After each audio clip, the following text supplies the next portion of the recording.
Welcome, guys, once again to the MMOs.com podcast. This is episode 94 now, and this is Altai, joined this week by...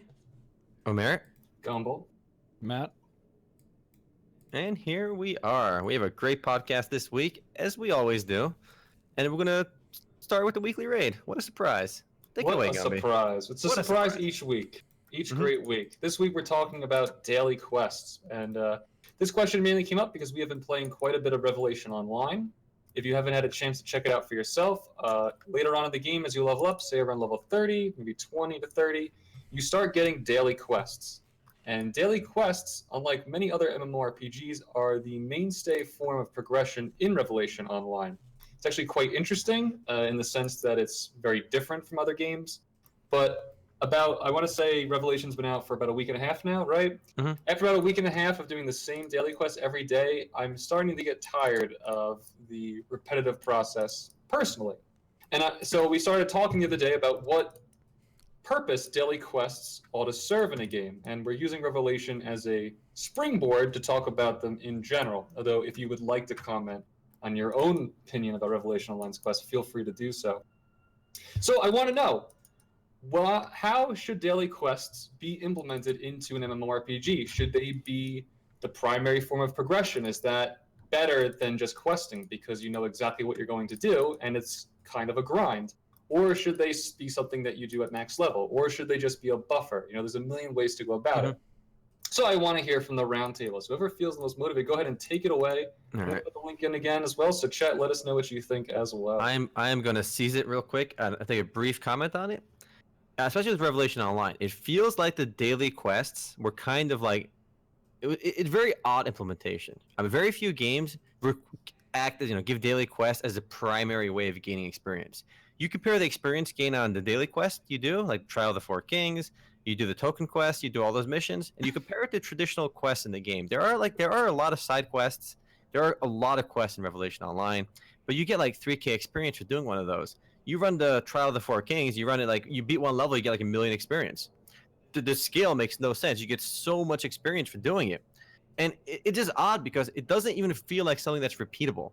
I feel like daily quests inherently have to be something that's easy to repeat in a fun way. So it doesn't get boring every time.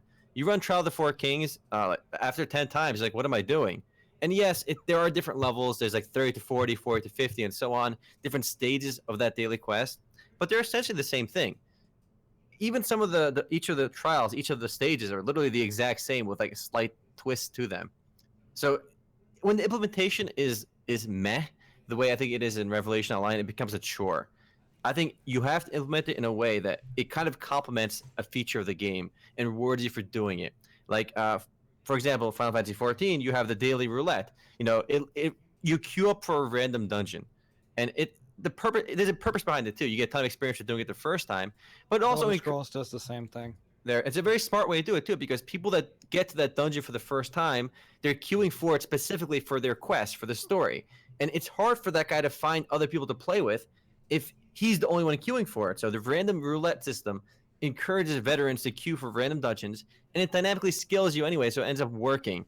Or if a game, like, it can encourage you to do PvP once a day. If the PvP Battlegrounds are fun, it's a cool way to reward you for trying out the PvP. It's a whole system in and of itself, and the first time you do it, it'll give you a reward.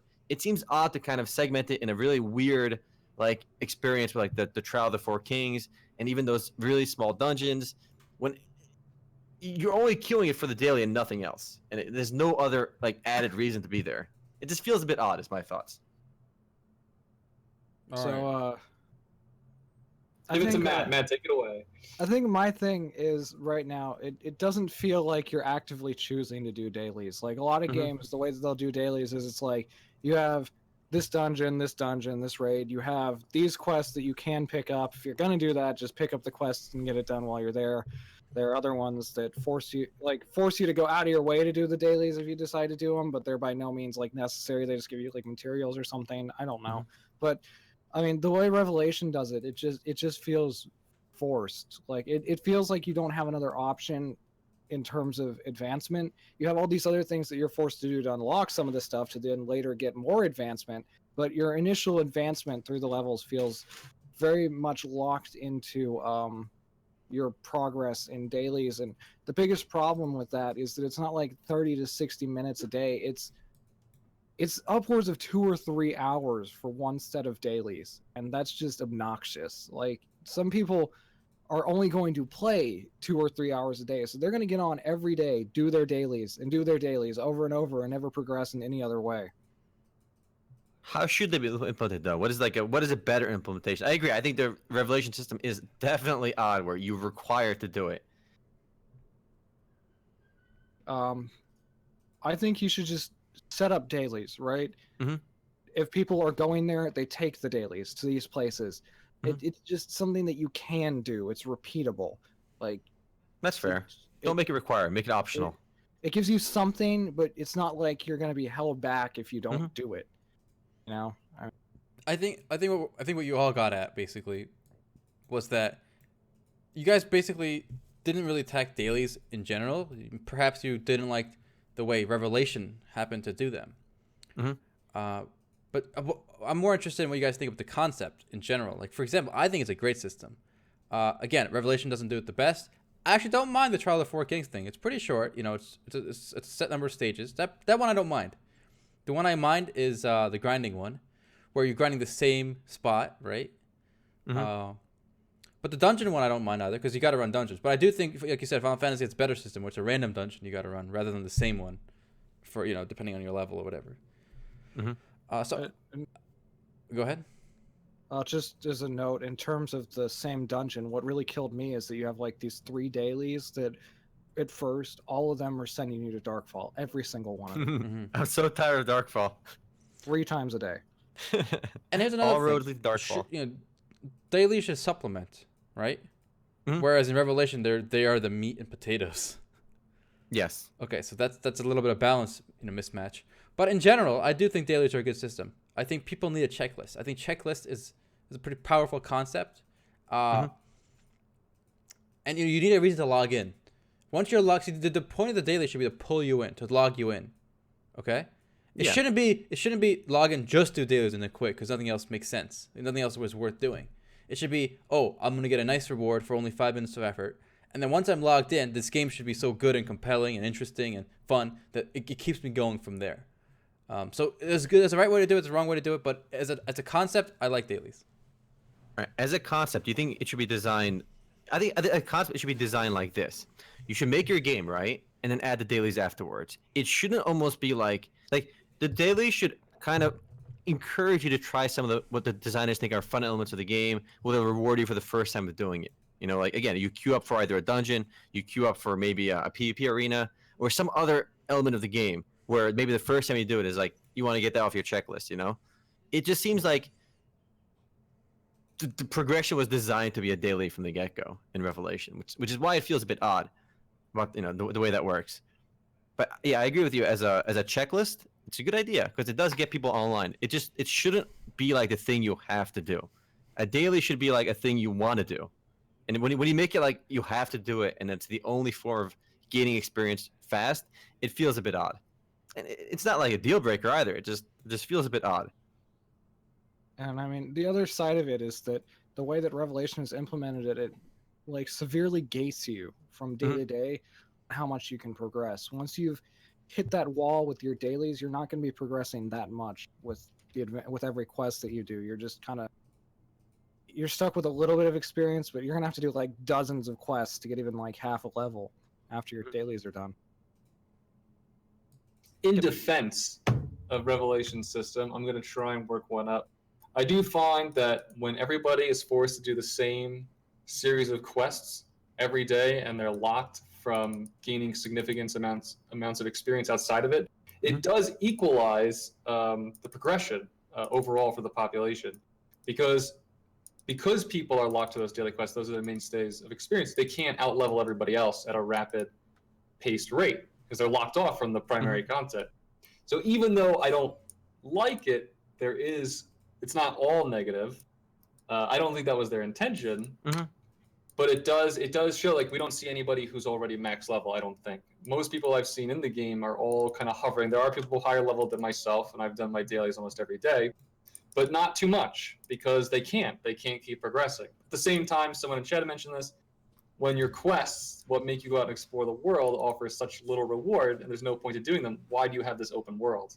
You know, it hurts the purpose of the open world, which is what I didn't like about Wildlands. If you're gonna have an open world, make the open world worthwhile. Don't use it as a hallway for your primary content. I also, yeah. Go ahead. No, I'm done anyway. I also think that, I mean, they have some other like non-queue style, you know, dailies in a lot of games. If you remember the Gold Saucer in FF14, and I think even Revelation has the eggshell system, like it's called the Lucky Eggshells. Yes. Every like 60 minutes while you're logged on, you get like an egg, and you open the egg, it gives you a couple items and an eggshell. And you take the eggshell to an NPC, and it gives you some random items. So the dailies, I do like the fact that differentiating the dailies a bit too. I don't think it should be just combat and just grind. So that's a nice touch to it. I do think dailies don't have to be just combat or core gameplay. No. I think if you look at stuff like the Gold Saucer, like having non-combat elements in the game that kind of get you to log in once a day just to kind of maybe get your weekly CAC bot or your daily, lottery ticket from the Gold Saucer are a lot of fun. And it doesn't have to be just combat. And Revelation does have at least the lucky eggshell thing. Though it's a bit weird because you have to be on for a while to take advantage of it. And the game really encourages staying online. Like I left my character online for hours at a time before because every hour you're online, you get one of those lucky shells. So I left it running for like 5 hours. Forgot about that. I gotta leave my game running. Yeah. So I think the takeaway from this weekly raid is we all like daily quests. They just need to be implemented in a neater fashion. Their puzzle piece needs to be a little subtle. It shouldn't be the main way you engage with the game's content. I have a question for you guys too, kind of related to Revelation, a smidgen away from the dailies, but I think we're kind of wrapping up there anyway. When you guys are running Dungeon Revelation, like how do you feel about the experience? Not really the dungeon, maybe the pacing. How do you guys feel about the pacing of the dungeon running experience? The rapid pacing? Yes, it's very quick. I think some things feel too much like damage sponge. Yeah. What nagged me was like, there's actually like literally zero time to communicate with your teammates. Like just kind of maybe strike up a conversation. Not just that, it's actually literally impossible because the gold spam is way too insane. But I'm the guy who likes the kind of start a conversation when you're running it. I'm that guy, all right? Mhm. Maybe like dick around, maybe drop some dank memes, whatever. You know, I'm playing a game, I'm playing to have fun, and usually, you know, in between, you know, combat, maybe while my things are on cooldown, I can chat up things and make some fun conversation. And I think that's a fun part of games. But in Revelation, the fact that the combat is good and bad, and the bad is there's no downtime. Literally zero downtime. Like if you're not mashing all your keys and dodging attacks, and if everything isn't on cooldown, you're not doing maximum DPS. You have zero time to just talk and relax. And if you have time to talk, you're just doing it wrong. You're not using your cooldowns. So there's no medium where like there's downtime after a battle or even during a fight when you have cooldowns, which feels odd because I like striking up that conversation. But maybe that's just me because I know you guys. Aaron said he never talks in party chat. I need the text box to be a ample size before I start talking in chat. Mhm. I can't see it in this game, but I do. Sometimes I like having conversations. It's fun. It's nice. It's nice to know that you're not just playing with with other people's bots, or that they're not just autonomous machines. You know what? You know what all these games need? Open mic. At least when you're in a party, your party can hear you. Imagine that. Why don't MRPs do that? Some, I think some do, but not many. Not any. I heard of It's it. not typical. I heard of one of doing it, but it's not typical. I think Elder Scrolls does it on consoles. APB did it, and I can't think of any other ones off the top of my head. Those are the only two I can think of. But it doesn't have for PC, Elder Scrolls? I don't think so. But that's such a nice feature, though. It can be disabled by default if they want. Fine, I get it. Like, some kids don't want to, like, talk to people and, like, maybe child safety, whatever. But if you have that there, I think it's a nice touch. And I think the way MMORPGs are structured, too, I think we can agree that very often voice chat in stuff like Dota or Overwatch gets very toxic, right? Because it's a super competitive game. I do think MMORPGs where people are not going to be yelling at each other as much. I mean, even if you have a shitty party, like, you're not really getting mad because, like, it's not the same tier of competitiveness. And I think it can really enhance that experience, even to just dick around.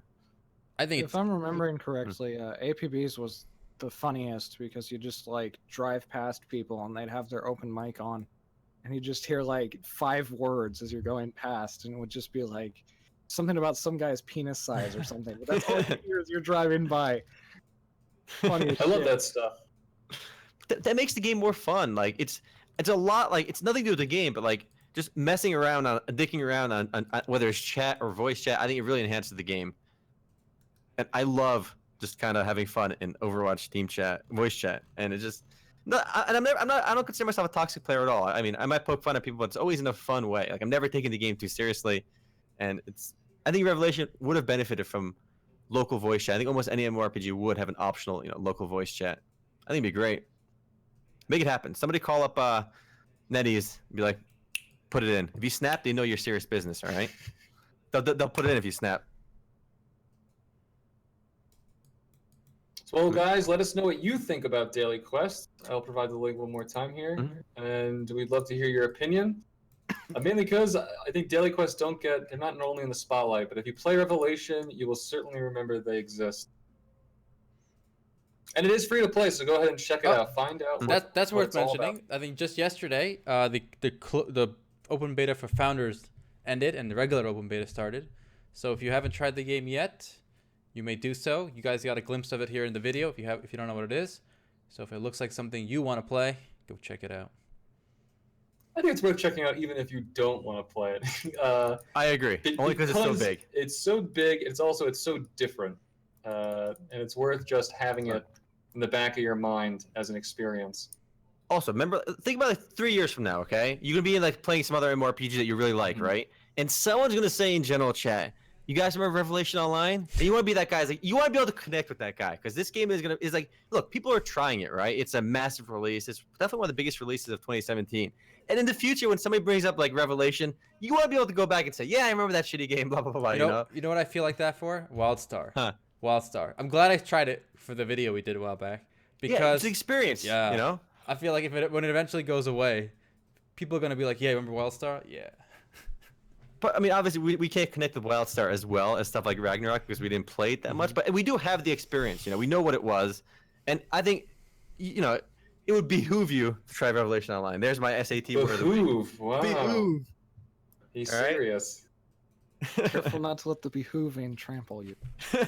Uh, All right. I don't know. I'm out of it. I want to take this briefly to what I thought was the most stunning news of the week, and it really was quite impressive. There was an interview with the CEO of Nexon, Owen Mahoney, in South Korea. I love that name. Owen Mahoney. So it's a white guy too. He's right. He runs Nexon. He's a whitey. He's as white as they come. He's paler. All right. Anyway, I mean, Owen Mahoney talked about a lot of interesting issues about Nexon, their games, their investments, and it was an interview with VentureBeat. And what I found most interesting, my brother pointed out to me because he read the interview actually, and he blew my mind with this statistic.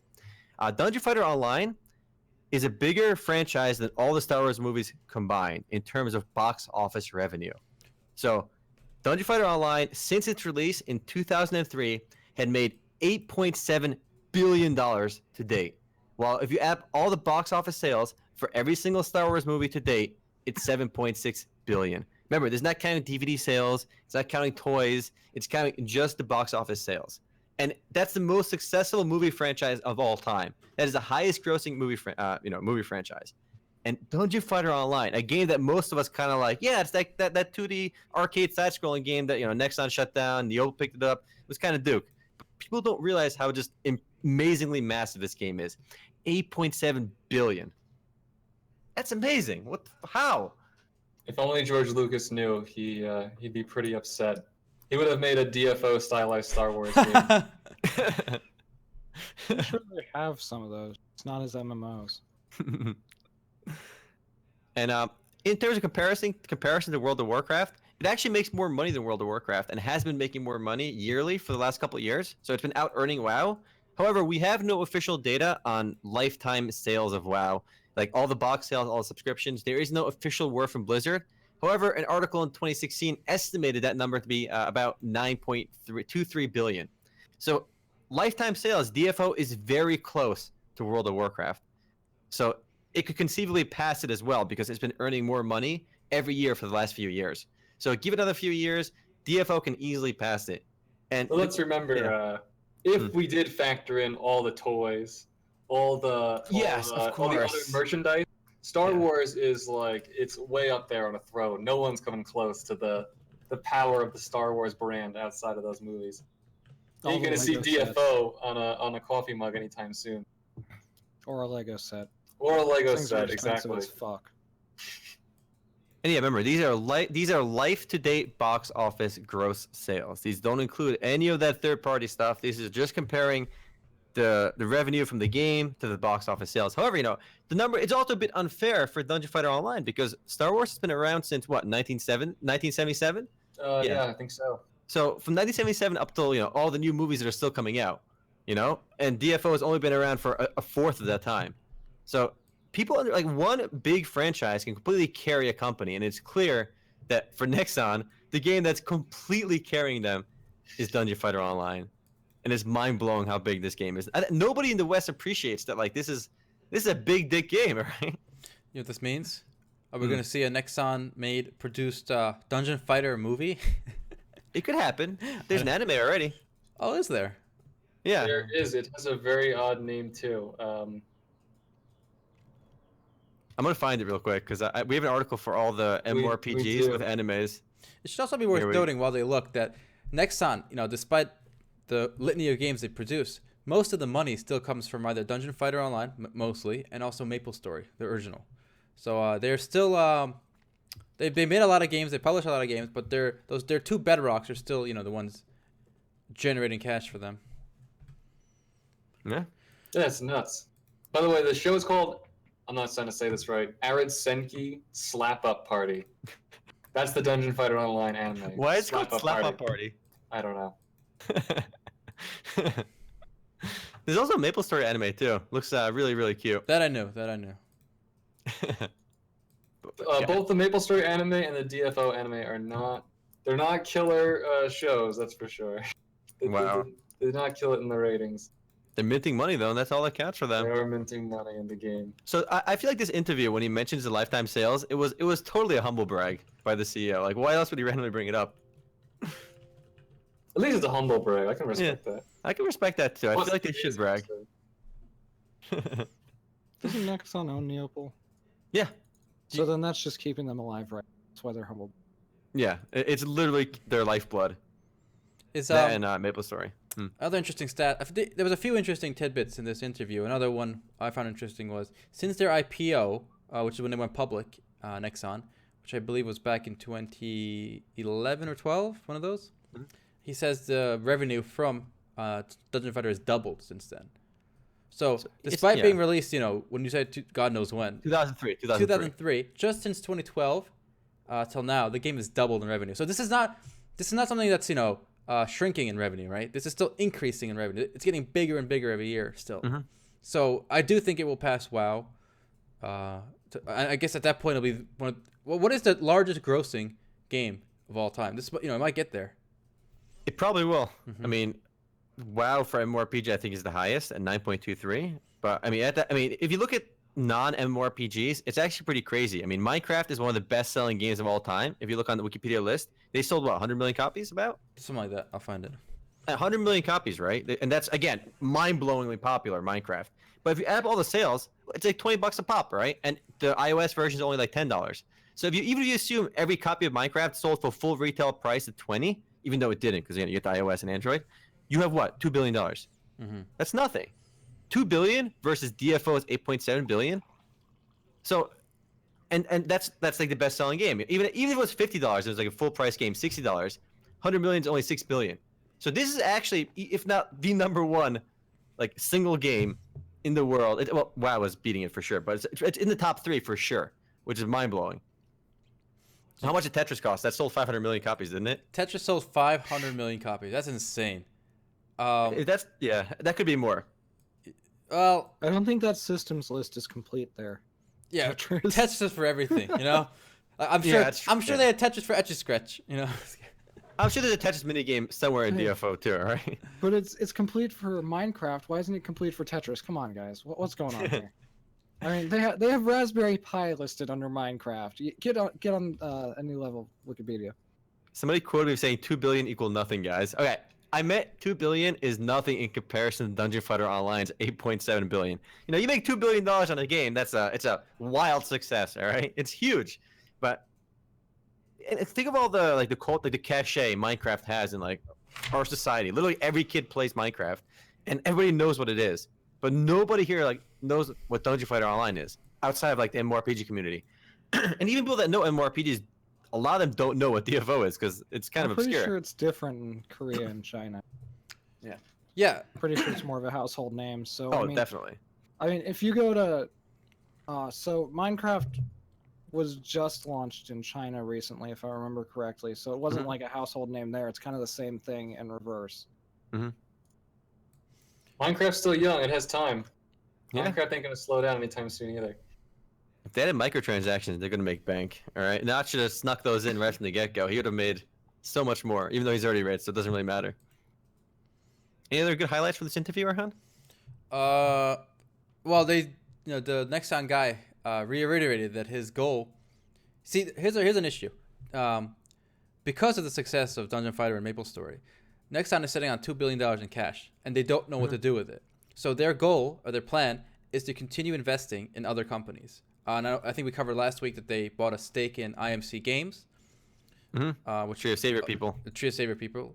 They bought a large stake in Boss Key Studios, which is behind the upcoming Lawbreakers, which we have a closed beta date coming up. And they want that's the plan. They want to continue investing in other companies. Which I don't know how I feel about that. I mean, if a game company basically decided they can't make a hit themselves anymore, and they're just going to kind of throw their money around. Like imagine Riot Games. League of Legends makes a lot of money, right? Probably more than all of Nexon, whatever. But you don't see them just being like, okay, we're going to just buy a stake of every other game company in the world right now because we don't know what to do with our money. You know, that's not the thought process behind Riot, right? Or Blizzard. You don't see Blizzard saying, well, Hearthstone's making all this money. We're going to buy a piece of Shadowverse. We're going to buy a piece of all these other games. So I don't know if, as a company strategy, to me, it shows a lack of imagination on the part of Nexon. But that's, a strategy thing. No, the problem is there's a massive cultural difference in the games that are popular in East and West. And the Perfect World realized this as well.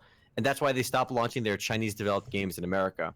It's because what works in China and what works in South Korea clearly doesn't always work in America, which is even why we see stuff like Area Games telling Bless, like, we got to redevelop this game for a Western audience. I mean, Perfect World tried to get their games, which, by the way, are still pretty big in China. Jade Dynasty and Perfect World is still very popular over there, but in America, nobody plays them. Very few people play them. So they realized their strategy for Western expansion has to be investments. They can't bring their own games here because it doesn't always work. I mean, that's why they're doing Gigantic. They invested in Motiga. And they bought the company that made Natural Selection. So I think that's the reason. Not necessarily because they lack imagination, because the games that work in each market are completely different. Right. I mean, a lot of these Chinese browser games don't necessarily work. But then again, you have stuff like Naruto Online, which is literally minting money. So I could be wrong. Who knows? I mean, we'll see. We'll have to see. I don't think it's a Western decision only though, because they bought that stake in IMC, so it's not. I don't think it's this plan of trying to reinvest their Dungeon Fighter money is limited to the West. But we'll see. What else? Nexon also invested in a company making the Toys to Life, another Toys to Life company. What do you guys feel about that? I've never bought an Amoeba or whatever they're called. Amoebas? Skylanders, you mean? Skylanders, Amiibo. It's basically the whole shtick where you get the little figure for like $20 and then you put it on your console and it comes alive in the game. I've never interacted with that kind of stuff. It was big for a while with Skylanders. Disney had its own. What was it called? Infinity something? Disney Infinity. Yeah, and then they stopped that. They canceled that. So I don't know. I feel like Nexon is catching the tail end of this fad. Of that hype. Yeah. Isn't Activision Blizzard making a shit ton off the one they have? Or do they own Skylanders? Yes, they made Skylanders. They were making a shit ton, but honestly, I think it's kind of like Guitar Hero, where it's kind of going to go whoop down. I think we're all too old for those, aren't we? Like, I feel like that's not really our time. The demographic is kids, yes. Yeah. But I mean, I agree. It seems kind of odd that they're chasing that now after Disney already gave up on it too. Like, it's too late to jump into that bandwagon. Somebody should make amoebas. They're just like giant cells. No, I have a great idea for Nexon to make money. All right, they should sell MapleStory plushies. I want to buy a goddamn orange mushroom. All right, and I buy the shit out of it. But I searched MapleStory plushie on Google. There's no official source to buy it. Though I can buy one on AliExpress, but they look kind of sketch. These Chinese websites let you buy them. Actually, I think I'm gonna buy this one right now.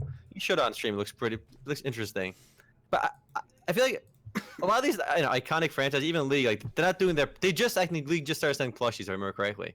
But they gotta monetize those plushies, all right? Oh, it says official. This might be made. It says official, guys. It's got to be true. Oh, it must be official, all right? It's coming from China. It says official. Seems legit, bro. You buy the big one on the pedestal. Yeah, I'm gonna buy it.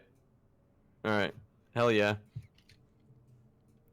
I was just looking on eBay because I was curious because you're talking about plushies, and you could buy MapleStory Mesos on eBay.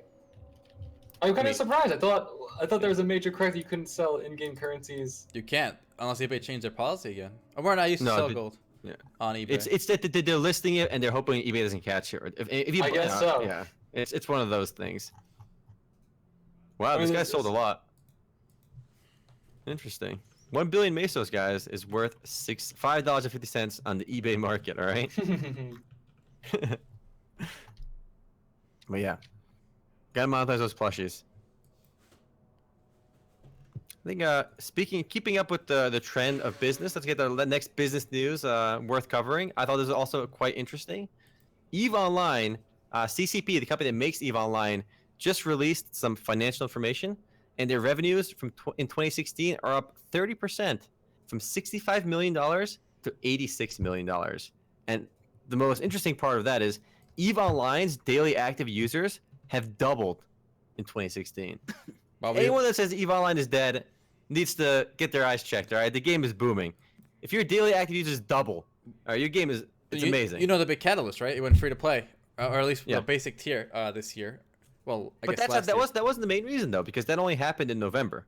You know, if your average daily active users can't double if they make a change at the end of the year. The CEO actually cited the fact that they added citadels and controversial skill trading, where some people cried pay to win. But it's one of those situations where some people cried it was unfair, but it actually wasn't because nobody cared, you know? What? Is that how it works? I like how you compared their game to Facebook, by the way.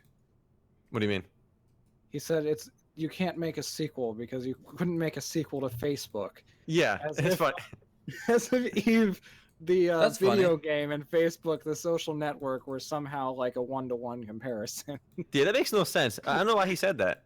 Is that EVE is like Facebook? It doesn't make sense to make Facebook too. No, that makes sense. EVE is EVE. Really? Why? Makes sense because they're both communities that you're completely embedded in.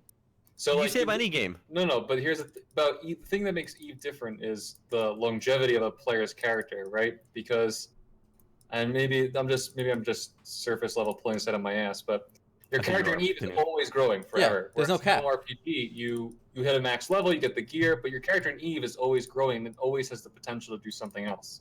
That's like true. You're never locked into a certain class. You can always experience the world in a different type of playstyle. You can go in wormholes, you can join a corporation, and you have an established social network within EVE 2 through your corporation.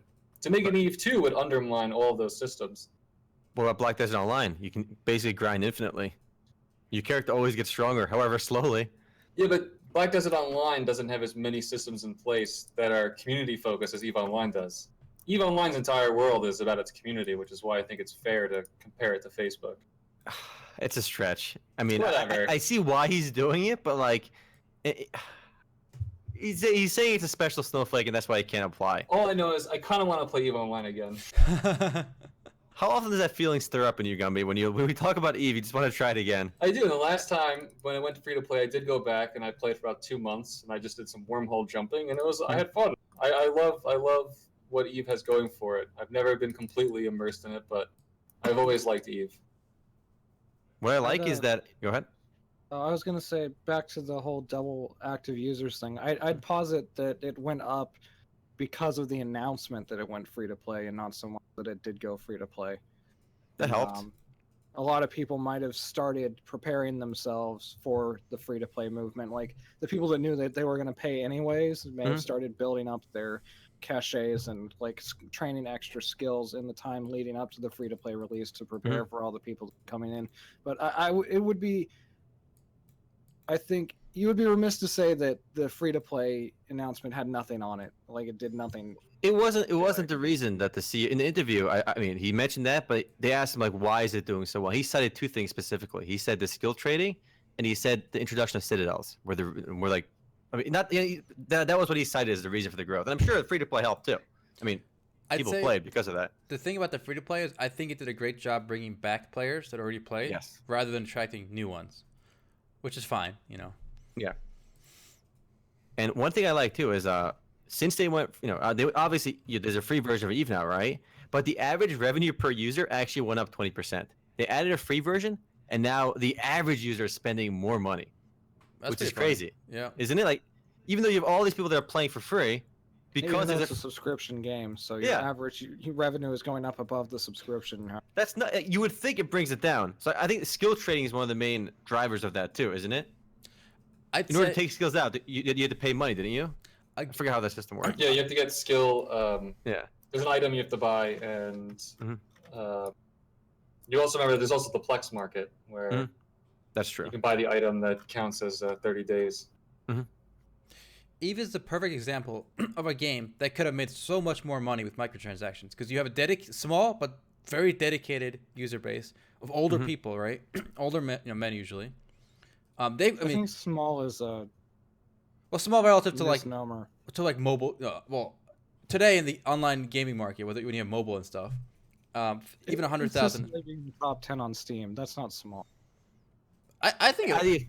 I'm comparing it to 25,000 people online right now. 25,000 people online right now, which is it's good, but it's not amazing.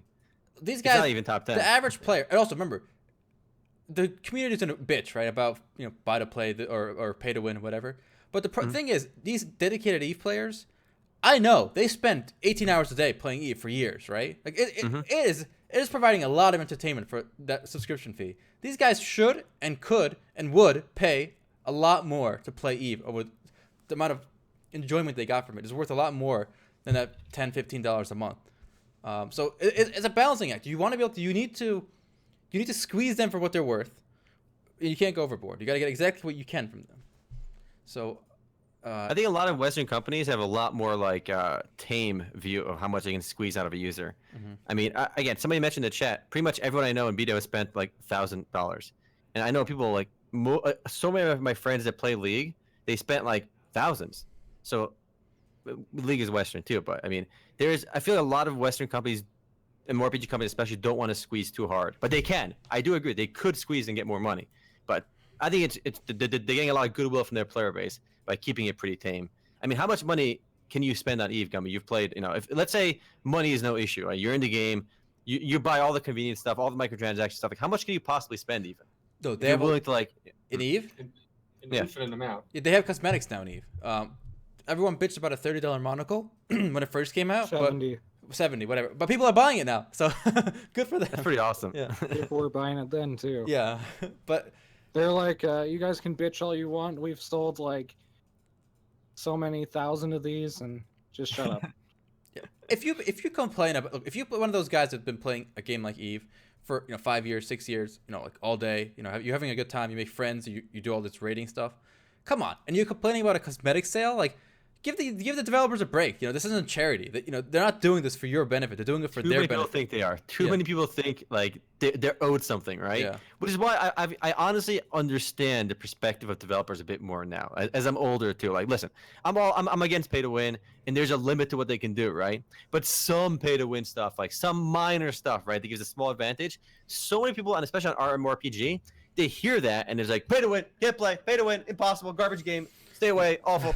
It's like, you can't do that. These companies have to make money, and you can't just be like, oh, just do what this company does, and they got away with cosmetics. Yeah, if you're a giant game, you don't have to like nickel and dime for the small like pay to win advantage. If you're so big, you got the critical mass, you can get away with just cosmetics. But cut them a little bit of slack and don't instantly dismiss it. Yep.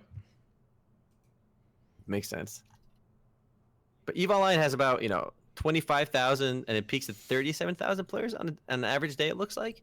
So I mean, look, it's still a pretty big game, but it's not like it's not giant. It's probably the biggest game that you'll interact with people in one server. Just think about it. WoW has all these players, whatever. MapleStory has all these players, but how many are on a single server that you can actually That's slash true. tell? Like slash PM. Like, so 35,000 it's all in one server. So that's worth keeping in mind. It's not sharded out like so many other games. And I want to, make a slight pivot / comparison. Let's say, like, with how big EVE Online is, I think we can all agree that EVE Online is a pretty massive success in MMOs, Yeah, right? yeah. I mean, it's been running for so long. It made $86 million last year. I mean, that's a lot of money, right? It's not in the top 10 of highest grossing MMOs, but if we look at just MMORPGs, it's probably on there because our list on MMOs.com includes like Hearthstone, CS:GO, Dota, and stuff. But 86 million is nothing to laugh at. But I think earlier this year or late last year, we had Lineage 2 Revolution launch in South Korea. And it's a mobile MMORPG, right? And it's got the Lineage franchise on it. And in 2 weeks' time, 2 weeks, the game made over $41 million in 2 weeks. And concurrent users averaged out to about 500,000. And this is, I believe, in South Korea only. How the frick does one game that launched in 2 weeks make 41 million, and you have all of EVE Online, which we all agree is a substantial game? You look at EVE. It's a massive game. There's so much, all these systems with the taking control of territories, the corporations, the skill system. EVE is a complex, massive game, and Lineage 2 Revolution is a much simpler mobile game with a lot less depth. But it's on mobile. It's got the Lineage name, and it made $41 million. It is mind blowing. It is. And then, speaking of Lineage 2 Revolution, since we're on the subject, it was confirmed for a global release at GDC this past week. There were already rumblings about that, and people were pretty sure it was going to get a global release at some point, but they confirmed it. It's happening at some point this year. I have a good stat about this game. From what I've read, based on the number of downloads, and I'm sure some of those downloads were people using like proxies or whatever, right, from outside Korea. But if we just assume it's mostly Korea, they say about 10% of the Korean population, total population of South Korea, downloaded this game. That's nuts. How can you have that much? Like, it's insane. Like the cultural cachet of Lineage, because of Lineage 1 all those years ago, I think, really, really is sticky. I guess that's the best way I can put it. And look, the game looks actually quite good. I have a first look video on it. Really? It made the Red Knights. I'm not sure it was Revolution or Red Knights. I'm gonna check right now. Revolution. It was Revolution. All right. So was this one you Red played? Knights was the League of Angels game. Yes, it was this one then. And look, it's open world, and it looks great visually. It still has that auto combat, which I know a lot of people hate, right? But I can see that point now. You know what? All these mobile games have the auto combat. They're doing it for a reason, all right? It can't be a bad idea at this point when every game is doing it. So how was this game? You actually played it? I mean, I have. Oh not... no, it was visually impressive. It was fluid. It looked nice. The problem was after 15 minutes or so, you look at the tutorial, you look at your interface. The game is telling you to click around. Like, you're like, what are all these menus? Because it's in Korean. And with these mobile games, there are no English patches for these mobile games. So you're always playing everything in Korean, and you don't know what's going on. So it's hard to get into because you don't know how the upgrading system works, even like what some of the gear stats are. So that can kind of, it was really impressive in terms of fluidity, open world, gorgeous graphics, and potential is clearly there. I mean, that's why it made $41 million in 2 weeks. And I think, it is coming to America. It's coming to a global release in English. So that's probably gonna be a better time to check it out. And I'm gonna play. I'm gonna give it a try. Give it a real whirl. It looks a lot better than Lineage 2 from someone visually, graphically, visually. But like, it goes back to the discussion we had before. Like, if you want to make an MMORPG, right? Whether you're EA, whether you're Blizzard, no matter who you are, an indie studio, you would have to be out of your mind, batshit crazy, to think, oh, let's make a AAA client MMORPG, like a PC MMORPG. Like, we're not going to see another game like Elder Scrolls Online, right? I think Elder Scrolls Online was probably the last hurrah of like high quality, great, PC MMORPG. We're going to have indie games that come out that are trying to, replicate a fun PC experience, or fail to do so. Or fail, yeah. We're not going to see. Even, I don't think they're not even going to try. We're not going to have a big budget PC. Like, no company's going to approve that kind of spending on PC. If you want to make a game like Elder Scrolls Online, it costs over $100 million. all these mobile games don't cost nearly as much, and they make so much more money. You'd be crazy to do it. I do wish that most of these Korean mobile games would get on the trend of like having a PC client, though, because a lot of Chinese companies are doing the PC client for their mobile games now, and I wish Korean games would do that too. I think we've seen it works. We'll see a lot of that. We'll see a lot of that because the power, the horsepower of a mobile phone, a smartphone, is really catching up with PCs today. So I don't see a reason not to do a multi-platform and just allow people to play how they want. They can grind mobs on their phone while they're on the shitter. They can do some PvP on the computer when they get home. I think that'll be the way forward. So we made a correction too. Star Citizen, how about that one? Yeah, Star Citizen is over $100 million, big budget game. My previous statement still remains true because it wasn't really, no big company approved it. It was just they raised that money themselves. They did a great job on their crowdfunding campaigns. And if it launches, I think that one will be the last one if it launches as a persistent world game. I've been waiting for, some news on Star Citizen, on release dates. It's always moving, so I don't know. It seems silly to talk about Star Citizen now because, look, when it's playable, God bless, we'll talk about it. But again, there's nothing yet. I'm still waiting for the persistent universe. That's like the MMO part. That's the really cool part that brings it all together for me. That was the only thing I was hype about from the get-go. Not like the gorgeous graphics, the landing on the planets, that's all cool too, but having in a seamless, persistent universe and putting all the systems together was the real magic of the game. So until that happens, I don't really care too much about Star Citizen. I got a question for you guys about Star Citizen. Which will happen first? Will Star Citizen enter full release? I'm not talking alpha, early access. Or will Elon Musk get us to Mars? Which one will happen first? Okay? I think Elon Musk will get us to the moon first. To the moon. To the moon. Mars is still like he says like in 2020 or something? Yeah. I'm still convinced Chris Roberts will have burned that money by 2020. Just burned right through it. He's got it. From what I've heard, he's got the financial management skills of Tim Schafer. I'm trying. He's saying humans can live on Mars by 2060s. That's all a bunch of bullshit to me, but. No, I'm not talking about living. Okay, will Elon Musk send a human to the surface of Mars, or will Star Citizen come out first? Star Citizen will probably come out. Okay, that's one. But the key was full release. The key was full. Yeah, not early access, which by the way can last years, as we've learned. And if it shuts down before full release, that doesn't count then. All right. So it's possible. It's possible that Musk might get us to Mars first. Musk will make everything in this trailer a reality before the game comes out. actually, fun fact, guys. I know we actually get a lot of hate for this, but I'm going to say it anyway. If you look at our Star Citizen page on MMOs.com, I actually edited it a while ago, and I put an estimated release date on it. Let me see this. And I think all the Star Citizen fans are going to skewer me for this, but I put release date 2072 estimate. You know why? I was so tired of updating that estimate release date, right? It was 2015 estimate release date when it was 2014, right?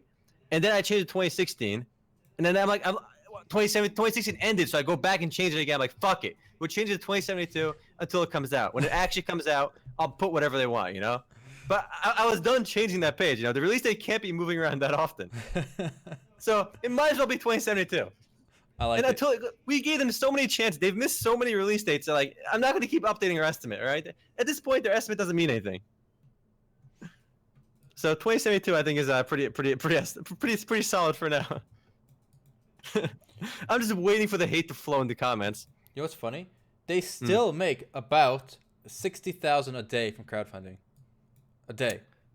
It's like They're doing something right. It's a full. It's a full annual, wage for like a high-end worker. Every single day, they're just getting that. Yep, that's more than Flappy Bird. That is nuts. People still believe the dream, and I really hope the dream comes true. Like, I don't want anyone to think that we're anti-Star Citizen. We're not. I am, as Gumby says on Reddit, allergic to hype. All right, I want to see it happen. Allergic to hype. Yep. I really hope it happens, but too many times these release dates are moving targets, and I really hope it happens, but I am not optimistic. I think can we say safely that Star Citizen has perfected the subscription model? Because this game has a subscription right now, and there's no game. So the beauty of this model is you have a subscription for something that doesn't exist. It's literally a Patreon subscription. They're like, just support us. No, a Patreon subscription gets you something. You're supporting a creator or some kind of cause. Things are happening on the other end. You know, there's no Yeah, product. that's here. what the idea of this is too. For this long? No, but they had their campaign. But they had look, they had their campaign. They raised the money they asked for. So what are you subscribing to now? I mean, I there are maintain a David. bunch of Yeah. kickstarted games that successfully do Kickstarters and then go on Patreon anyways. My God. But I think I agree with you. They've perfected the subscription model. People are paying monthly for Star Citizen for a game that's not out yet. All right, So they're doing it. So if you happen to run a MMORPG that's still a subscription model, the trick is to just close your game down, fire your staff, and just keep collecting that subscription, because it works for Star Citizen. And then just say you're redeveloping it with all these amazing features that you know you can't do. All right, go. that's the trick. All right, we're gonna make this better. We're gonna make this better. Action combat, open world like Rust, customizable Natural buildings. language processing. There you go. Get some machine learning algorithms. All right, throw all the buzzwords in there. We'll be on the cloud. All right, and then just keep collecting that beautiful, beautiful subscription money. Beautiful. Well, speaking of crowdfunded games, there is one crowdfunded game which is happening. All right, that the Albion Online is going to launch on July 11th, I believe. Wow. 17th. So 17th. So that's we can play that when it comes out. So and that's the first big Western crowdfunded MMORPG which is going to launch. And I was actually always optimistic about that one in that it was going to happen because throughout the process, we first played it over a year ago and it was playable. There was something there. It was making progress. You know, they shuffled their business model around, but it was always like delivering. You know, you may not agree with what they deliver with their systems, but they had something there. So that one's been progressing quite nicely. You know when we played Albion Online? Do you guys remember? I do remember. I don't remember when we did it, but I remember playing. I think it was the summer, wasn't it? We were playing it in 2015. Late 2015. No. Yes. I'm watching a video that Gumbo you put up. Okay? I did? Yes, it's called November 2015. We streamed Albion Online. Wow. You know, Who knew? where does the time go? Well, hopefully, we'll see where they ended up later this year. Mm-hmm. Yeah. We'll hope Star Citizen does happen, though. We'll hope it happens. It's been development. Star Citizen's been in development forever now, too. And this goes back to our previous conversation we've had about development times. Like, Ooh, I got a good one for this. take it. All right, so speaking of development times, I thought Omer would be amused by the fact that Robocraft just now entered beta. It's been in early access for 3 years, and it's just now in beta. Nice.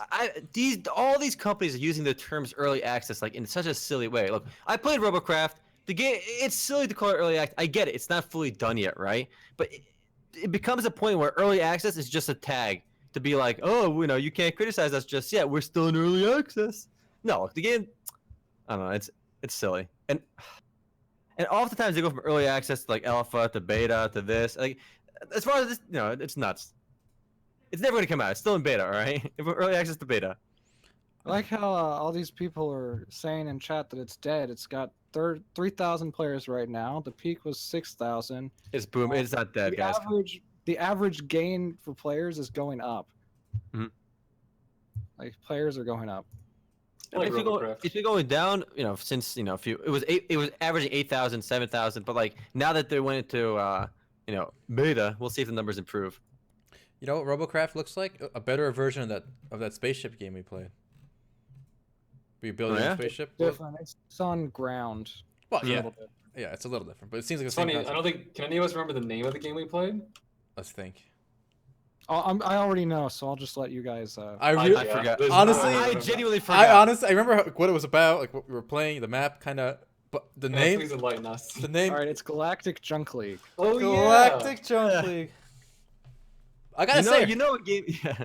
I haven't played Robocraft, but I'm watching this video, and it looks like just a better version of that game. Anyone in chat hasn't played it? Robocraft is a great voxel builder where you build your tanks and they make little voxel cubes, and I enjoyed it quite a bit. If you watch, what was that show where they have robots kill each other? BattleBots. You like BattleBots? You'll like Robocraft. Okay, I got one. This is also on the same vein I was talking about development time. Release dates, yeah. You know, people often say, well, you know, it takes a long time to make games. You know, I gotta find this video now. Okay, so Omar and I, last Sunday, it was just the two of us. We played some sick game called PlayerUnknown's Battlegrounds. And what is PlayerUnknown's Battlegrounds? Do you have a video up for this, Omar? Or... No. No? Okay. I'll look at a Twitch one for it though right now. But Okay. PlayerUnknown's Battlegrounds is a battle royale game. If you played H1Z1's King of the Kill, you played the armor mods.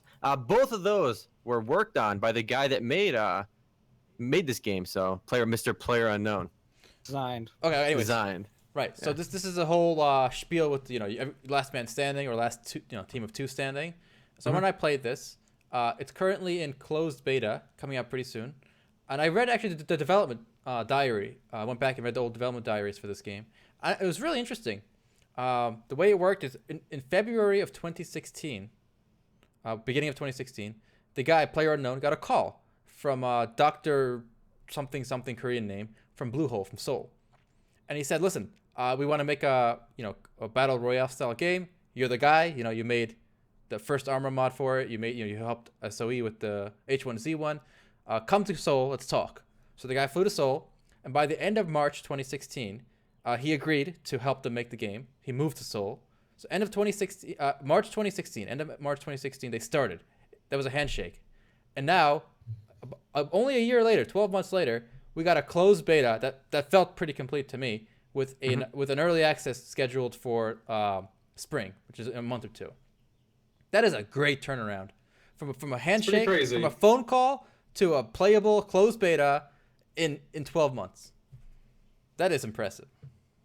That shows me every time somebody says, like, oh, it takes so long to make games. Look, yes, there is a development cycle for these games, but it doesn't necessarily take that long. When a game takes like 10 years to develop or like 8 years to develop, it's because they're kind of shuffling ideas. They're not committed to release dates. They're kind of just, there is no urgency, all right?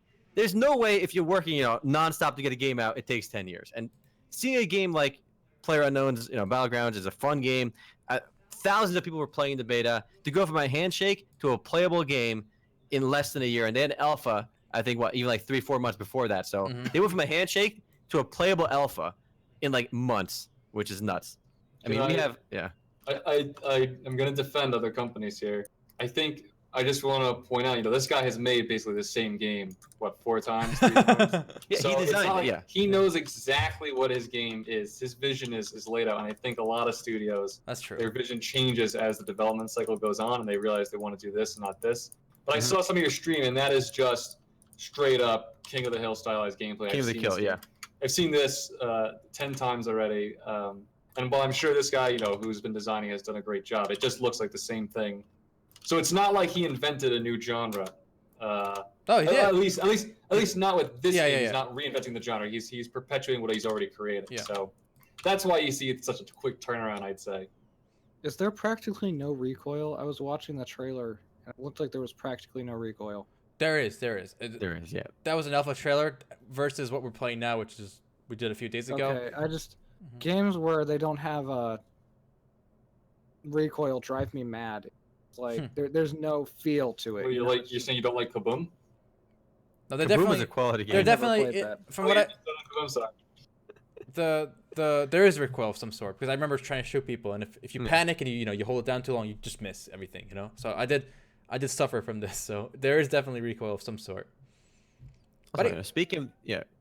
I was going to go into more detail about the game, but you can go ahead. Yeah, go ahead. Oh, so this is built on Unreal 4. It's very surprising to me that it was a Korean studio, which Bluehole, by the way, are the guys that made Terra, which is a still pretty big game. They're the ones who brought us this Battle Royale game, which I found surprising and interesting. That's all. Why did you find it so surprising? If you looked at this, you wouldn't think it's an Asian game. Yeah. Remember that random the lolly shooter we played a few weeks ago? Like that's what I think of when I think of an Asian shooter. Like this doesn't. It just feels more like a Western game to me, but it works. It also has the blandest art style of any game I've ever seen. All right. Well, yeah. Another point, you would think it'd be more stylized as an Asian game. Yo, Playerunknown knows his shit, all right? He did the armor mod. He worked on King of the Kill. Let him do his thing, all right? People will like it. Our queues were instant, 100-player games. They go for 250 eventually, and hopefully more later. But the guy knows his shit, all right? Oh yeah, it's a good point. So currently there's 100 players per map, and it just works. It doesn't crash, and like with 20 people, like. Oh, you're telling me they can have 100 people on one server, and they don't have to limit the number of people playing? Yeah, they manage that, you know. That brings us to Conan Exiles, which is actually really worth mentioning because I remember we played Conan Exiles. You couldn't have more than 25 players on a server at launch, otherwise it was unbearably laggy. I think Aaron said, "Look, the guys at Funcom should just called up the guy who worked, the chief network engineer at ARC, or the guy at ARC, No. and just be like, listen, I'll pay you double your salary. Get over here, you know." And this is what they did. Look, Terra, they just called them out of the blue and be like, listen, we want to make a game. Come work for us.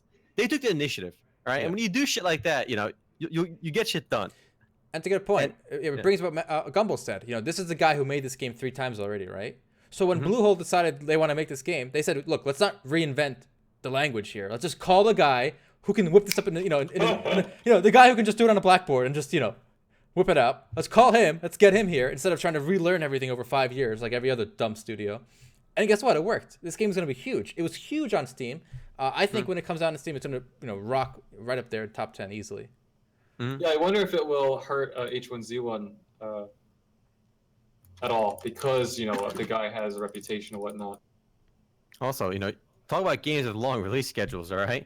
Fortnite. Remember we talked about that game ages ago. It was announced back in 2011, and it's still not out yet. It's 2017, and they're expecting an open beta this year. But we see so many games with these absurd release schedules. I just played that the other day. How was it, Matt? I can't talk about that. Matt, nod Embargo. if you liked it. Wink if you thought it was great. And talk to me in Morse code with your blinking, all right? But yeah, we've seen so many of these games take forever. Even a lot of these Kickstarter projects are taking forever to make. And it does prove you can get shit done if you have focus. Again, how long did it take to make Dark Age of Camelot, Erhan? Like 16 months or something. They made Dark Age of Camelot in 16 months with a budget of like a couple $1 million. Yeah. So we're not past the point where games have to take forever to make. They can, They can take forever, but you can still get shit done quickly if you know what you're doing and you have a focus and a release schedule you want to meet. The interesting thing is the guy who called Playerunknown was the production manager, which is, I guess, some way of saying the business guy, right? Mm-hmm. And that's so important. I think a lot of these studios today, what happened when like the top creative guy leaves an existing studio like EA or something. He's like, I want to do it myself. You guys suck. And he kind of makes his own game. But the problem is the creative guy is not the guy who's going to ship the product. He doesn't know how. If you leave it to him, he's gonna be drawing on his walls for like 18 years. He's never gonna ship anything. So the importance of the business side is it should not be understated. You need people prodding. We always get games get pushed out too early. It's not ready yet. It's never ready if you leave it to the artist. You gotta get it out there, and you need a good production guy to get it out there. That's fair. Guys, Final Fantasy Versus 13 was first unveiled in 2006. All right, they dicked around for 10 years and they finally got it out. All right. For Final Fantasy 15. So you can't, it's amazing if you look at the old screenshots for Final Fantasy 15 when it was called Versus 13. Like, it's changed so much, and it's because they clearly left to the designers and the artists and not the business people to push it out. Yeah, it might not be perfect, but you gotta get it out there. Good quote by Canaris. Art is never completed, only abandoned. I mean, true. And again, I'm not saying the artists are wrong, but they're just two different goals, The artist always wants to keep working on, or keep, updating it or whatever. But somewhere along the line this is a for-profit industry. They gotta, make money.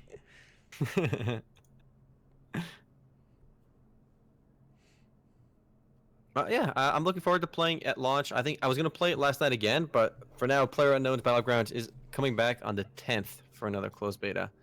I'll probably stream some more of that later. Quite a bit of fun, though. You know what surprised me about this game? I had fun. It's been a long time, and especially this genre, the survival genre. We've played Conan Exiles. It's not the same. The Calling. Yeah. Well, it's like the Calling. Yes. Okay, this was way more fun for me than the Calling. I'm kind of shocked to hear you say that. I just didn't see Altai here as the King of the Kill kind of guy. No, I'm not. I'm not the king of the kill guy, but you know, I like this. What can I say? Good. All right, so I also just wanted to. There's a lot of Black Desert news. Mhm. So I'm just gonna drop this for Altai to get the video for, and I'm just Oh, gonna go over that one looks cool. the new graphics. Mhm. Yeah, so Silicon Studio, who is the developer of Yebus, which is some sort of like graphics engine that does post-processing effects, at GDC they put out a trailer that showed us our first look at like Black Desert's new graphics upgrades, which apparently are exclusively post-processing and graphics effects rather than the actual graphics. Maybe they'll touch up the graphics, but it's not looking like they will right now. I'm kind of back and forth on this because sometimes this looks cool, and I mean, it in one way, the depth of field is nice. I mean, it looks very like realistic, but it's so overpowering. I don't know if I'd have that on if I played ever. Like when you watch this video, you'll see it. And there were a few times I actually had to look and see which one was on and off because I honestly thought that the off was on and the on was off. Like right there with the Dark Knight at the beginning, it's just so much blurrier because of all the effects. But when you see the Berserker's Awakening gear and it has the shine on it, that looks pretty cool. But anyways, so while this is going, Black Desert also, they put out an infographic that's just insane. Like this infographic has literally a ton of info about player like activity, and what I thought was crazy, there were 100,000 people at the beginning, right, that were playing every day. It was like 100,000 on average concurrent, and it comes out now that there are 3.4 million characters created. I mean, if we take into account that the average player probably makes like 1 or 2 characters, that's at least 1 million people. You know, I mean, it's crazy to think that there have been that many. And also, because the game's graphics are gorgeous, right? And typically, these high-end, demanding games, they can't appeal to mass audiences the way like medium-quality games do. So even despite that, the game is huge. I also thought it was amusing that they included the gender count, the percentages, because most of their characters are female forced, and the female and male classes are actually slightly different. And people actually recommend Ninja over Kunoichi, for example. So. It's amusing that they did that. And let's do a quick math here. So we have just 90,000 divided by on average about 4% of people made it to That's still pretty good. There's a lot of people that made it there. 56. Yeah, 4%. So that's pretty crazy. And also, they're counting all those free trial users too. You know, the guy who tries free trial just checks out the game. You know, isn't gonna make it there most likely, but it's still quite good. Number of people that made it that high level. Yeah, 4% of people. Somebody asked how much BDO costs to make. There's nothing official on that just yet, so we can't really find it. However, we know costs less than 61 million. Yes, because the guys that made Kingdom of the Fire 2 said they are the most expensive Korean MMORPGs ever made at $61 million. Or was it 71? It was either 61 or 71. I think it was 60. It was 61 or 7. I'm pretty sure it's 61. But yeah, unless they come out with news saying it, we can't even begin to guess how much it costs to make Black Desert. But you know, typically a lot of these Korean games are cheaper to make, and the development costs are lower in Asia. American developers demand that high salary. I want to talk about these graphics for a second. It really is hit or miss for me. Like some befores are better than afters, and then some afters are better than befores. A lot of the armor looks beautiful after, but a lot of the backgrounds and stuff just look just blurrier. That's because it's depth of field. It's supposed to make it like realistic, where when you focus on something, the stuff in the background blurs out. Yep. I still say Black Desert goes free to play, guys. Wow. It's gonna happen. I think since it's launched. I know. I think my bet runs out. I think I'm almost out of time. You are almost out of time. I said we have December, January, February. I think I am out of time. I think I have till the 29th of this month. And I have apparently we're betting a Red Lobster dinner on this. I'm not sure who I'm betting with, but we have a Red Lobster dinner on steak for. Is it real? We really did? Yeah, it's on there. It says, Omer says BDO free to play in 4 months from November 29th, 2016. So we're gonna get those breadsticks, is what you're saying? Yeah, all right.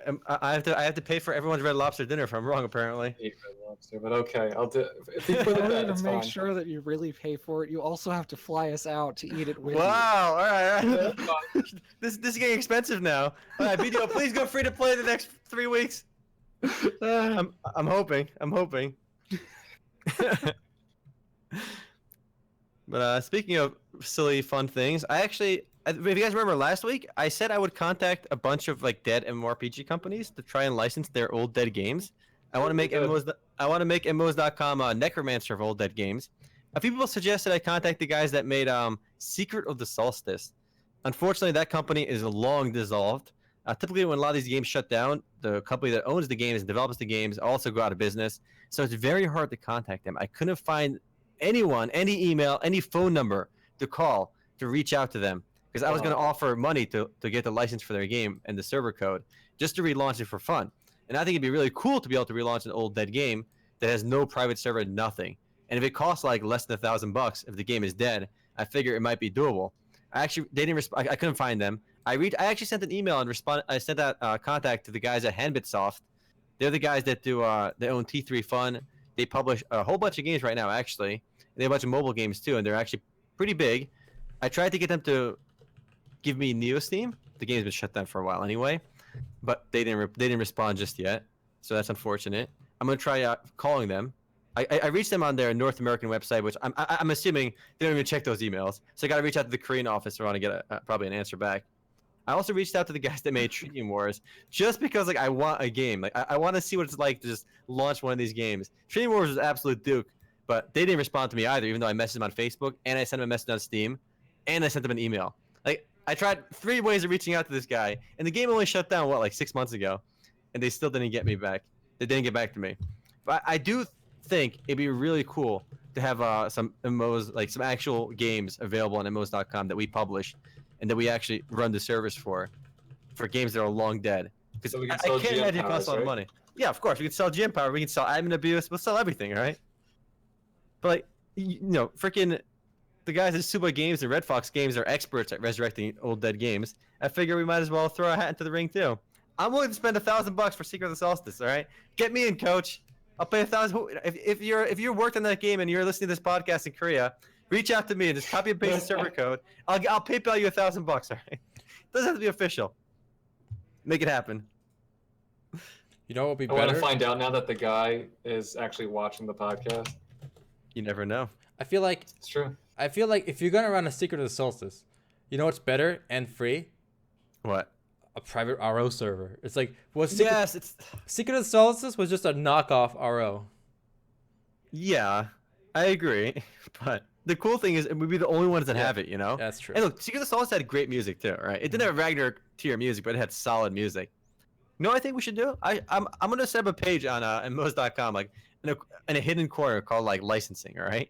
That way search is like licensed game, like licensed MMORPG America or West. Like the Korean companies are Googling that, right? Like some indie companies. They'll find MMOs.com/licensing. And then I'll have like an email over there to contact me about licensing their game. I feel like you gotta Google Translate it to Korean, Chinese. Yes, I'll do that too. I'll have a Chinese and Korean text for it as well. We want all the shitty games. Like I don't care how shitty your game is, send it to us. All right. I'll give you a cash offer. We'll be the pawn shop of shitty MMOs. Right? They'll bring us like Fairy Tale Busters, since nobody was playing that. dude. I would love to have that game. The game looks awesome. The shooter. But the game is still. The problem is we can't go after games that are still around or are too new, because then they'll want too much money. But I'm not willing to pay. There's nobody playing it though. I know, but like the developer has to realize their game is shit and it's not going to succeed. Once they reach that level of realization, we can lowball them and get it. I got you. We do. I know what we do. We give them terrible reviews and we go after their game, right? And then we buy it. Then we offer the buy, and then we change the review. That's journalism right there.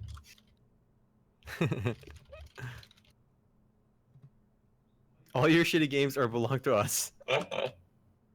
But it'd be really cool if we can do that and just have a whole bunch of games there. And we'll see. If, I'm willing to pay up to $1,000 for. Remember, I'm only paying for dead games, so $1,000 I think is within the realm of reason. Just copy and paste all that server code, give it to me, up, send the money, bada bing, bada boom, done. All right. I mean, there are a lot of bad games here. Oh, you should show that your notes on Google for all the dead games. It's remarkable how many MMORPGs are dead. All right. All right, to switch off of that conversation, the Switch did come out on Friday, and as the only one that has it, I would like to talk about it a little bit. What a pun. Yeah, yeah. So Take it. and anything's better than the press conference. Let's be honest. Let's switch. That was hilarious the first 3 times. After that, it was cringe. All right, I thought it was hilarious the first 3 times. But anyways, so I got my Switch, and I am never buying from GameStop ever again because it was packaged in this thin-ass box with one little, like, those kind of like plasticky things that have the air in them that are supposed to pack it? One strip of that held the entire thing, and it was not packed well, and they were all shaking around when I picked it up, and I'm just sitting like, what the... But anyways, it's been interesting. So... I played it during our meeting yesterday, and I was sitting there on like the handheld part of it, and I thought I was gonna mind playing on something that's smaller than my tablet, that I didn't expect to be playing on something smaller than my tablet, and it wasn't like a 3DS where it's designed to be a handheld or something. So I thought I was really gonna mind it, but I sat there for like 2 or 3 hours playing Legend of Zelda as we're having the meeting. And I was fine with it. I mean, I just didn't even think about it after a while. It's good enough. It's not great, but it's good enough. You know what I mean? Mm-hmm. And actually, it's concerning to me that it's easier to play, I think, as like a handheld, because the dock that it comes with is the cheapest piece of crap I have ever seen. Like, they skimped out on the dock so much. But yeah, I've been enjoying it. I don't like the controller much when you put it together. You know how it has the dock that they just showed in the video where you slide the 2 Joy-Cons into? It reminds me of an Ouya controller, except the back isn't rounded.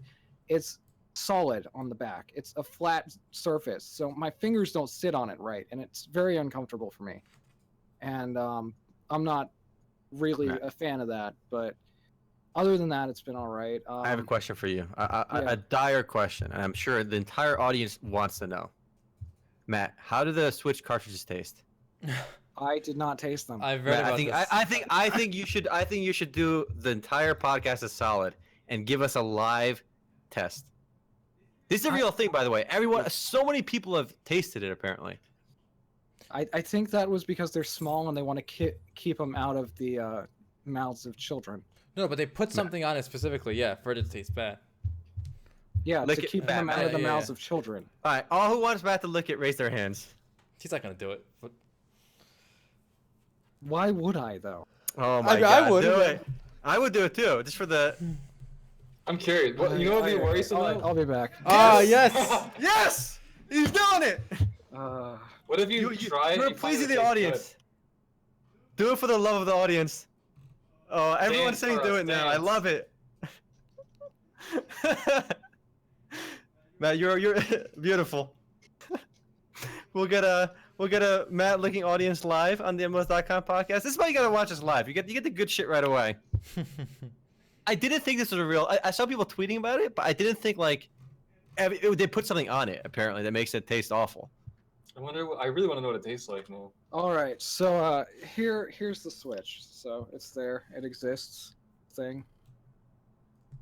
All right, I'm full screening my own stream now. The stream now, so I can watch. I am also full screening.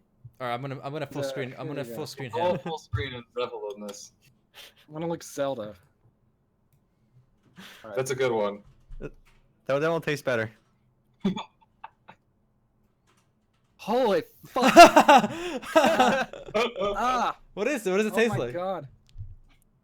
It tastes like I just put like the worst soap in my mouth. Oh. Is it really that powerful? They put something on there, right? It's to make it extra powerful. Yeah, it tastes like fucking like laundry detergent smells. It tastes like Link's balls, right? Oh All right. my After running across those fields, all right, without the horse. Dude, Link Right. doesn't bathe, does he? No, he doesn't. I have Right. no idea like what the fuck that taste is. Real talk, real talk. I want to get a Switch now so I can taste the cartridges. Well, I that's- feel like yeah, I right. gotta. Why? I feel like I gotta know. I gotta know now. I'm genuinely curious. It's when curiosity just takes over and you just have to know. Like, Honestly, I will there's nothing say wrong though. with that. I will say though, the battery life is pretty bad. It only lasted like 3 hours playing Legend of Zelda. oh, wow. I don't think it's meant to be a handheld. I mean like it doubles as a handheld, right? So they can market it that way. It became a marketing gimmick, Mhm. but ultimately I think it's an evolution of what they were trying to do with the Wii U, where you can turn off the TV and you can still play the games on the tablet thing that the Wii U came with. I think it's supposed to be more like that. So you can just you take it out of the console while someone else is doing something, like out of the dock, and play it on the handheld part, and then you put it back when they're done with it. I think that's what it was meant to be. You know what I mean? But they marketed it as a handheld because they can. Interesting. The fact the battery life sucks is going to be a big issue then. Yeah. Can you carry around those battery packs? They have for the phones, the charge banks, whatever they're called. I don't know. Also, my tongue is going numb. Rest in peace, Matt. You got poisoned by the Switch cartridges. And then also, real quick, I just wanted to mention Zelda is very good. I have not liked like a single Zelda game other than it's been all right. You know what I mean? I don't hate them; they've just kind of been all right. But I haven't like really liked a Zelda game since Wind Waker, and I literally played it for 6 hours straight yesterday. Wow. Got up today, did news, and then played it for another 4 hours. I mean, it's probably the best example of an open world game that I've ever seen. I haven't played enough of Horizon Zero Dawn to compare it to that, but it's already beat out The Witcher 3 for me. So, The Witcher 3 was my previous like top game, not of all time, but like top game of like the open world genre. And it's not a genre. I've been saying it's not a genre, but of the open world like subsection that people were categorizing, I put Witcher 3 at the top. But I'm not going to talk about it very much because one of the best parts of Legend of Zelda, the new one, I think, is the sense of discovery. I mean, it's insane how many little things you can discover, and I think my favorite part of it so far is that whenever you think, I wonder if this is going to work, how I think it's going to work. It works like that. It always works like that. Wow. And just the fact that everything works exactly how you expect it to work, it's just, I mean, it's such a great feeling in a game. And I mean, it has some frame rate issues. It's not the paragon of perfect optimization that Nintendo has had in the past with games like Mario Kart 8 and all those Wii U exclusives that they had, but it is still very, very fun. I do want to play it. I do. No, it's I've always liked the games, so, and I love exploration. I'm the explorer guy. It's probably why I fucking want to kill myself playing those survival games. I like exploring, and they're always a letdown. So, And I have faith in Nintendo. all right, so Omer, I know you love draw distances, so I'm gonna drop an image podcast. I and love just draw Look in the distances. background, like you can see all the trees dotting the landscape, and you can see in the way in the back, in the center, you can see towers miles away. Wow, I like it. It looks awesome. And I mean, look at that atmosphere, like the dust kicking up and the clouds and everything. It's like Mordor in summer. Yeah, right. It looks like Border. Yo, I've heard amazing things. The critic reviews are through the roof. It's the highest rated video game of all time on Game Rankings aggregate of all professional critic reviews. So Nintendo now has Zelda: Ocarina of Time at number 3 and Breath of the Wild at number 1. Well, they have the whole. They have the top 4. And then yeah, Super Mario Galaxy is number 2 on their list. Little Super Mario Odyssey, whenever that comes out, also make the top of the list. I wonder. And yeah, but it's definitely very good.